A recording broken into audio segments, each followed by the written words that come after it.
इन काफिरों से कहो कि भला देखो तो, अगर अल्लाह तुम्हारे कान और आंखें छीन ले और तुम्हारे दिलों पर मोहर लगा दे तो अल्लाह के सिवा कौन सा माबूद है जो तुम्हें ये नेमतें फिर बख्शे। देखो हम किस किस तरह अपनी आयतें बयान करते हैं, फिर भी ये लोग रूगर्दानी किए जाते हैं।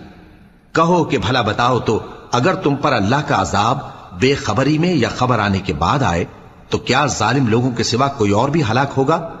और हम जो पैगंबरों को भेजते रहे हैं तो खुशखबरी सुनाने और डराने को, फिर जो शख्स ईमान लाए और नेकुकार हो जाए तो ऐसे लोगों को न कुछ खौफ होगा और न वो गमगीन होंगे।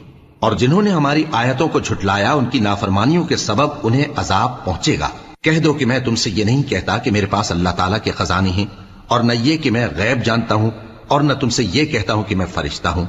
मैं तो सिर्फ उस हुक्म पर चलता हूं जो मुझे अल्लाह की तरफ से आता है। कह दो कि भला अंधा और आंख वाला